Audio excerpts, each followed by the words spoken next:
Your honour, prosecution వారు కేసును తప్పుదోవ పట్టించడానికే ప్రయత్నం చేస్తున్నారు. ఆయన చెప్పిన విషయాల్ని వక్రీకరించడానికే ప్రయత్నం చేస్తున్నారు. దయచేసి అతను సత్య కాదంటున్నాడు కాబట్టి అసలు దోషి ఎవరో పోలీసులు పట్టుకోవాలి, కానీ అతన్ని బలవంతం చేయడం కరెక్ట్ కాదు యువర్ ఆనర్. నా క్లయింట్ని బెదిరించారా అని అడుగుతున్నాను యువర్ ఆనర్. Objection sustained.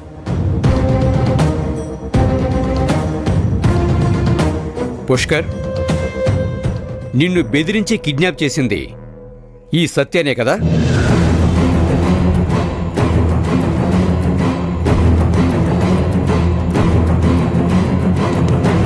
మాట్లాడండి. మిమ్మల్ని కొట్టింది సత్యనే కదా? మిమ్మల్ని కిడ్నాప్ చేసింది సత్యనే కదా? మిమ్మల్ని చంపాలని చూసింది సత్యనే కదా?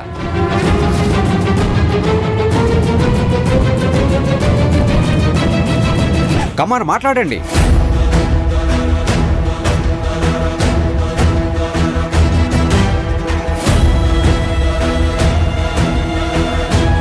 మరి ముద్దాయిని గుర్తుపట్టండి. అవును,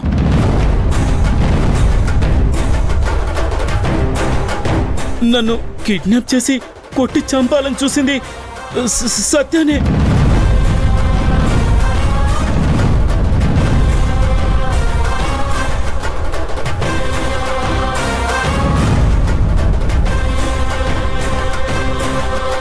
ఇతనే నన్ను కొట్టింది, ఇతనే నన్ను కిడ్నాప్ చేసింది.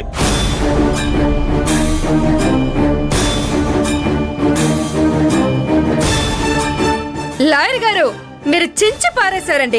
సినిమా చూసినట్టుందండి. Order, order, order. ఏమ్మా, మీకు ఏ భాషలో చెప్తే అర్థమవుతుందమ్మా? కూర్చోండి. తిప్పు, ఆ జడ్జి గారికి చాలా కోపం వచ్చేస్తుంది. ఈసారి పొరపాటు జరిగితే నిన్ను కూడా జైల్లో పెట్టేస్తారు. యువర్ ఆనర్, సత్యాయే ఇతన్ని కిడ్నాప్ చేసి కొట్టి చంపబోయాడనడానికి సాక్ష్యం ఉందా? మీ దగ్గర సాక్ష్యాలున్నాయా?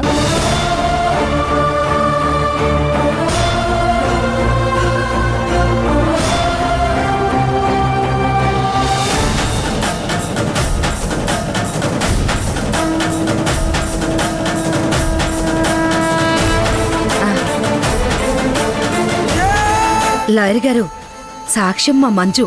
తను చూసింది. తనతో చెప్పిస్తే అయిపోతుంది కదా. కరెక్టే అమ్మా.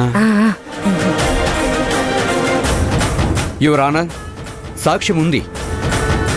కానిస్టేబుల్ మంజు గారిని విచారించడానికి కోర్టు వారు అనుమతించాల్సిందిగా కోరుతున్నారు.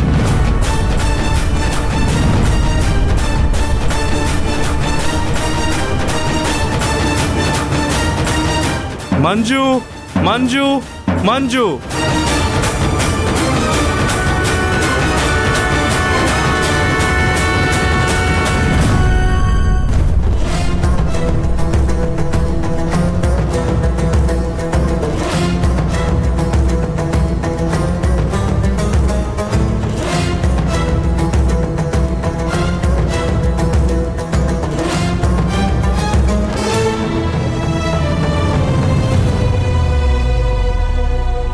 చెప్పమ్మా.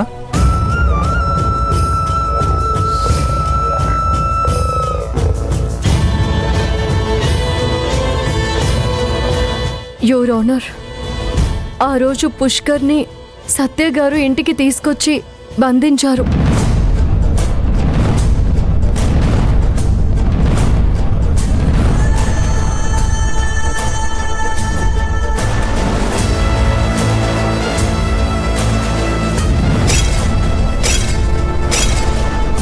సత్య అన్న నన్ను కొట్టి ఇక్కడ బంధించాడు. తెల్లవారేలోపు నన్ను చంపేస్తానని బెదిరించాడు. నన్ను ఎలాగైనా కాపాడక్క.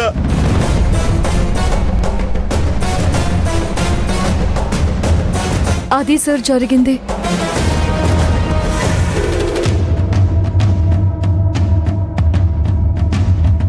లాయర్ గారు, ఓకే, నేను మాట్లాడతాను. మడి మీరుండండి. యువర్ ఆనర్, పోలీసులు ఏదో కక్షతో నా క్లయింట్ని ఈ కేసులో బలవంతంగా ఇరికించాలని చూస్తున్నారని అర్థమవుతుంది.